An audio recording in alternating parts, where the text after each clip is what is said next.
Hello बच्चों, हमारा next topic है इलेक्ट्रॉन गेन एंथैल्पी।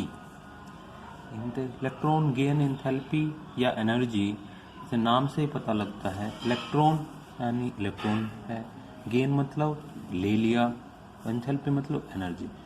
इलेक्ट्रॉन को लेने पर जो एनर्जी निकलती है, इलेक्ट्रॉन अगर हम एटम अगर एक्सेप्ट करता है तो उससे जो एनर्जी निकलती है उसको इलेक्ट्रॉन गेन एंथैल्पी बोलते हैं। ठीक है, तो इसकी डेफिनेशन हम पढ़ेंगे। It is defined as the enthalpy change या energy release when an electron is added to valence shell of 1 mole of isolated gaseous atom of an element.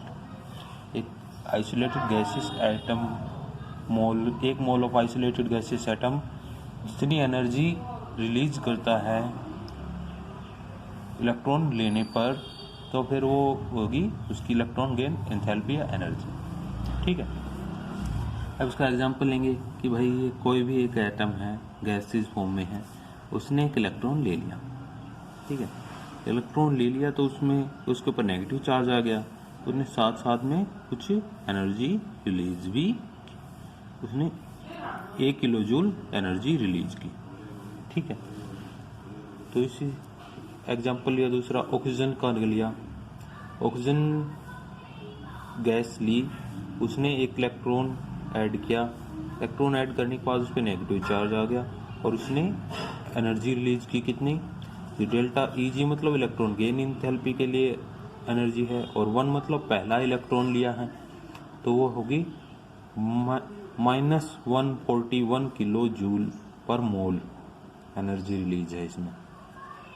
अब ये माइनस क्यों लगाया कि भाई जो इलेक्ट्रॉन से जो एनर्जी निकलती है, जब एनर्जी रिलीज होती है मतलब हमें एनर्जी मिलती है, तो हमेशा वो एनर्जी हम माइनस में लगाते हैं, और अगर हमने एनर्जी दी है, हमने उसमें ऐड की है, उसको हमने खुद से दी है, तो वो होगी प्लस में एनर्जी। ठीक है, तो दो तरीके की रिएक्शन होती है, एक्सोथर्मिक और एंडोथर्मिक। एक्सोथर्मिक में जिसमें एनर्जी हमें मिलती है उसमें एनर्जी होगी माइनस में, और एंडोथर्मिक जिसमें एनर्जी हमें देनी पड़ती है रिएक्शन करवाने के लिए, वो होगी प्लस में। तब इसके अंदर ही देखते हैं कि जब इलेक्ट्रॉन एक दे दिया, एक इलेक्ट्रॉन उसने ऑक्सीजन ने ले लिया, अगर हम चाहें कि इसको एक और इलेक्ट्रॉन दे, इलेक्ट्रॉन एक और देना चाहें, तो इस टाइम पर हमें एनर्जी खुद से ऐड करनी पड़ेगी और एनर्जी देनी पड़ेगी।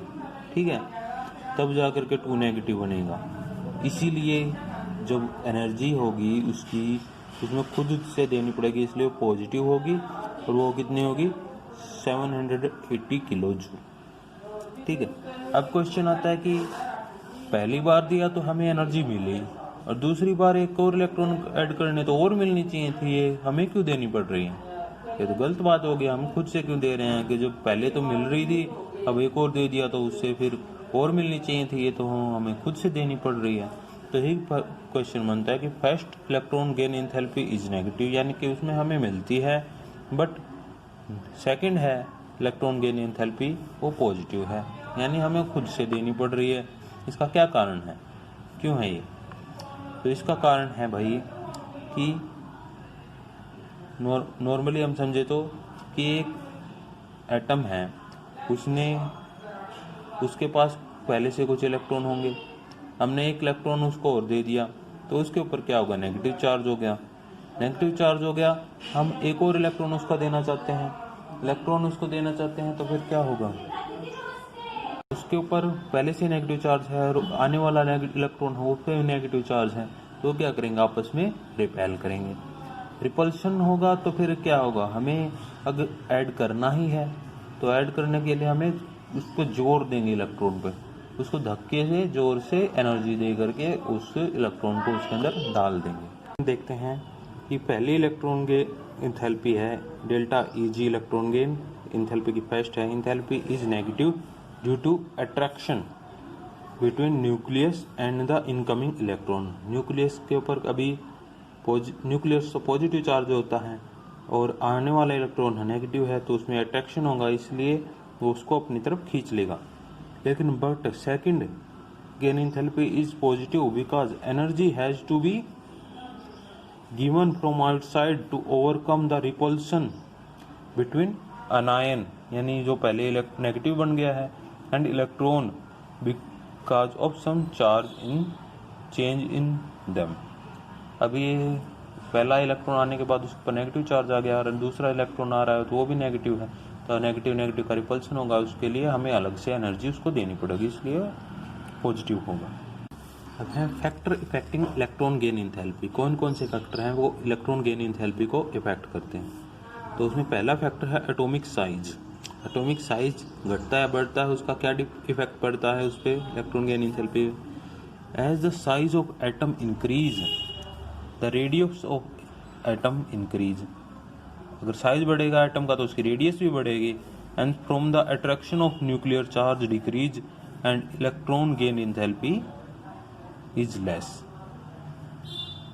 ठीक है, इसका मतलब क्या होगा कि जैसे जैसे साइज बढ़ता जाएगा एटम का, साइज पहले साइज छोटा था, उसमें इलेक्ट्रॉन बाहर है, ये अपने आसानी से अट्रैक्ट कर लेता है, और दूसरा है उसका बड़ा साइज है।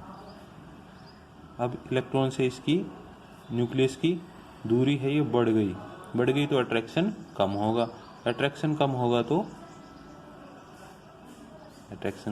तो फिर इलेक्ट्रॉन गेन एंथैल्पी भी कम हो जाएगी। उसमें पहले ज़्यादा एनर्जी मिल रही थी, अब कम मिलेगी। सही है। फिर है nuclear charge. As the nuclear charge increase, अगर न्यूक्लियर चार्ज ज़्यादा हो, उसमें पॉजिटिव चार्ज ज़्यादा है तो इलेक्ट्रॉन को खींचने की उसकी शक्ति ज़्यादा रहेगी। अगर न्यूक्लियर चार्ज कम है तो क्या होगा, वो उसके खींचने की शक्ति उसकी कम रहेगी। तो फिर क्या होगा, अगर ज़्यादा है तो इलेक्ट्रॉन गेन एंथैल्पी ज़्यादा होगी, और कम है तो फिर वो भी इलेक्ट्रॉन गेन एंथैल्पी भी कम होगी। As the nuclear charge increase the force of attraction between nucleus and incoming electron increase, hence electron gain enthalpy become more negative, यानी हमें और ज़्यादा मिलेगी। फिर इलेक्ट्रॉनिक कॉन्फ़िगरेशन पर भी डिपेंड करता है भाई। कैसे? Elements having half and fully filled orbital. जो एलिमेंट्स होते हैं उनके अंदर हाफ या फुली फिल्ड ऑर्बिटल होता है, वो कैसे होते हैं, उनकी टेंडेंसी होती है स्टेबल रहने की। वो ना तो इलेक्ट्रॉन देना चाहते हैं ना इलेक्ट्रॉन लेना चाहते हैं। तो ऐसी कंडीशन में ना तो लेना चाहते हैं ना देना चाहते हैं इलेक्ट्रॉन, ऐसे कंडीशन में क्या करेगा, अगर हमें इलेक्ट्रॉन उसको देना ही है तो हमें अलग से फोर्स देना पड़ेगा। ठीक है, तो energy has to be provided from outside to add electron, so electron gain enthalpy become positive, यानी हमें खुद से देनी पड़ रही है हमें एनर्जी, इसलिए उसकी इलेक्ट्रॉन गेन एंथैल्पी नेगेटिव ना होकर के पॉजिटिव बन जाएगी। ठीक है, उसमें फैक्टर पढ़ लिया हमने। अब इतने क्या क्या उस पर डिपेंड करता है।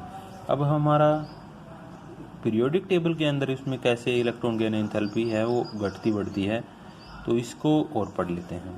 तो इसमें पहले इन ग्रुप में क्या होता है, टॉप टू बॉटम आते हैं तो क्या होगा, उसका साइज बढ़ेगा तो अभी पीछे पड़ा था, साइज बढ़ता है तो क्या होगा, इलेक्ट्रॉन गेन एंथैल्पी कम होती है। तो in group electron gain enthalpy become less negative due to group because of attraction between nucleus and incoming electron decrease as the radius of number of inner cell increase। तो जैसे जैसे top to bottom आएंगे तो ये होगा decrease. Periods के अंदर होगा लेफ्ट टू राइट जाएंगे तो क्या होगा, इलेक्ट्रॉनिक उसका न्यूक्लियर चार्ज बढ़ जाएगा तो अट्रैक्शन बढ़ जाएगा, और अट्रैक्शन बढ़ जाएगा तो फिर क्या होगा, इलेक्ट्रॉन गेन एंथैल्पी भी इंक्रीज हो जाएगी। तो in a period electron gain enthalpy become more negative from left to right because atomic radii and decrease and atomic nuclear charge increase with increase in attraction between nucleus and incoming electron. ठीक है, left to right जाएंगे तो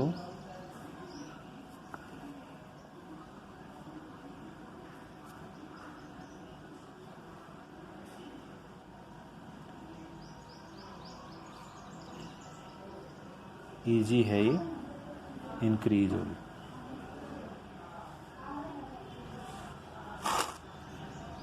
ठीक, अब तक इतना ही। इसके कुछ एक्सेप्शन हैं उनके बारे में पढ़ेंगे। ठीक है, धन्यवाद।